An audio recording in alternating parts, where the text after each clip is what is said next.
E a gente veio para falar sobre Yuli, né? Vem comigo.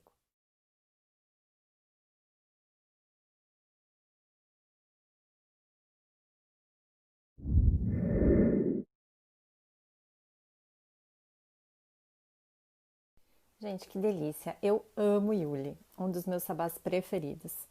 No Yuli nasce a criança da promessa. Então, o Deus que morreu em Soen, né? Ele renasce em Yuli através da deusa. Então, a gente começa com esse sabá. Esse sabá é o primeiro da roda, que é quando o Deus renasce, né? Quando, na verdade, a gente está no ápice do inverno, mas a gente tem o nascimento do Deus Sol. Yuli é o dia mais curto do ano e a noite mais longa. Então, nesse dia, eram feitas as comemorações, né, noturnas, sempre com fogueiras, porque representam a chamada do sol, né, o retorno do sol, com alguns símbolos que nós conhecemos muito, que é a árvore decorada, né, que a gente geralmente usa o pinheiro. No decorrer dos anos, a gente foi acumulando comemorações de diversos povos diferentes, porque cada povo vai fazer essa comemoração de Yuli de uma forma um pouquinho diferente e colocando símbolos que tem mais a ver com a sua própria região. Então, hoje, nós acabamos juntando muitas desses simbolismos em uma prática. A data de 21 de junho aqui no nosso hemisfério, né, é o início, é o solstício de inverno. É o dia no qual é a entrada do inverno mesmo. Nesse dia, apesar de ser, né, a noite mais longa e o dia mais curto, é o dia em que começa os dias ficarem mais compridos, né? Porque a gente vem diminuindo conforme o sol foi saindo. Então, desde Mabon, né, o sol vai se afastando e a gente vai tendo os dias mais curtos, como está acontecendo agora. E a partir do dia 21, que é a data do solstício, esses dias começam a se alongar um pouquinho.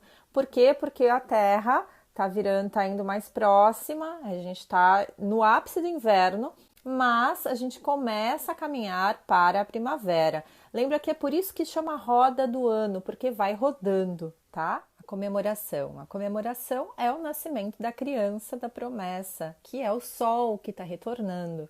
Essa criança da promessa, ela é representada em vários povos, de várias formas diferentes. Então, a gente tinha o nascimento do deus Ra no Egito, por exemplo, que não é comemorado exatamente como é comemorado pelos celtas, mas é a mesma criança da promessa que renasce.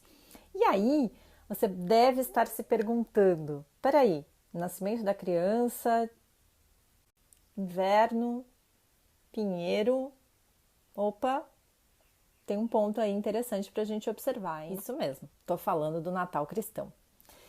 Então, as religiões, ao longo dos anos, elas foram, assim como o Yule mesmo, como eu acabei de dizer, que a gente pega tradições de povos diferentes, elas foram pegando tradições de povos diferentes, né? Quando o cristianismo ele chegou, ele foi buscando coisas em religiões que já existiam, incluindo no paganismo. Os símbolos mais fortes do Natal cristão para os símbolos das religiões pagãs são o pinheiro. O pinheiro é a árvore que era uma das únicas que ficava verde no inverno. Então, essa árvore era usada para representar o quê? Magia simpática, né? Você decorava essa árvore dentro da sua casa, geralmente com frutos, com representações de que você gostaria, né? Do que o povo gostaria de que as próximas árvores ficassem frutíferas, ficassem daquela forma. Então, os símbolos que eles colocavam nas árvores, nos pinheiros, representavam as frutas, representavam a fertilidade que eles queriam que retornasse, tá? Bom, outro símbolo forte na própria árvore, né, a gente vê a estrela geralmente na ponta. Essa estrela nada mais é do que o pentagrama, que era usado em muitos dos povos pagãos, né, como um símbolo muito forte. Então, essa estrela continua existindo lá na ponta, que aí dizem que é a estrela d'alva, né? O próprio nascimento de Jesus nessa data, que a gente sabe que ele não nasceu nessa data de acordo com dados, né, que encontraram de estudos e tudo mais, de teologia, mas ele foi colocado nessa data porque muitos outros deuses, digamos assim, nasceram nessa data, porque é o dia do nascimento da criança da promessa. Então, o nascimento dessa pessoa chamada, né, por Jesus Cristo pela igreja foi colocado nessa data também. Outra coisa que a gente vai ver é o Papai Noel. A figura do Papai Noel a gente sabe que tem a história da Coca-Cola e tudo mais, mas também tem São Nicolau e também tem a história dos vikings, que existiam né, essas representações de uma pessoa que trazia presentes, geralmente era uma caça, na verdade, então ele junta muitos simbolismos. Existe na Itália uma bruxa chamada Becana, que ela varre a casa de todas as energias negativas, ela desce pela chaminé. Então, assim, o Papai Noel é uma junção de várias crendices que se formaram e deram vazão ao Papai Noel, tá? Então, o Natal cristão tem muitos símbolos do paganismo. Por isso mesmo, as cores de Yule são as cores do Natal que a gente já conhece, né? O verde e o vermelho.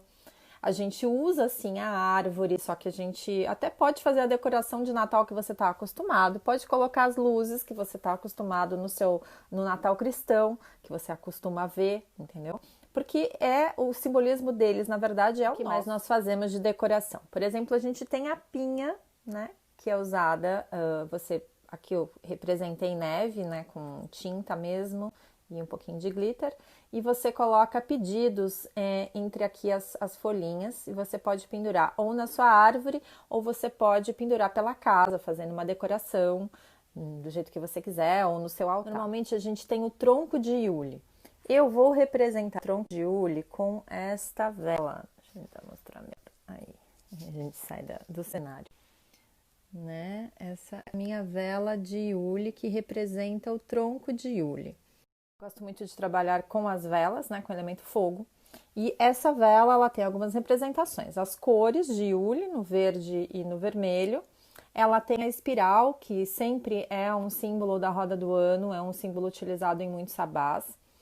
E ela tem o tronco ali, um galho representando e um ramo de pinheiro, porque aqui onde eu moro temos pinheiros, então eu vou aproveitar algumas coisas da natureza para fazer a minha decoração e do altar, né, representando esse sabá em especial.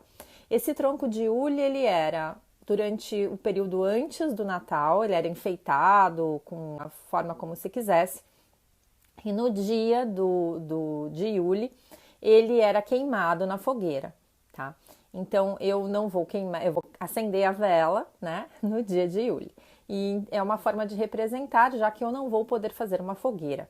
Nada impede que você acenda alguma coisa no seu caldeirão. Você pode fazer um fogo no seu caldeirão de representação e de repente queimar um galho menor, se não for pôr fogo na sua casa.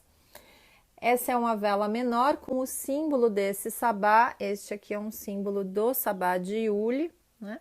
Que eu utilizar para a decoração do altar, né? Ou decoração da casa também. Então, assim, só a imaginação que manda. O importante é que você entre no clima da comemoração para poder fazer a virada da roda.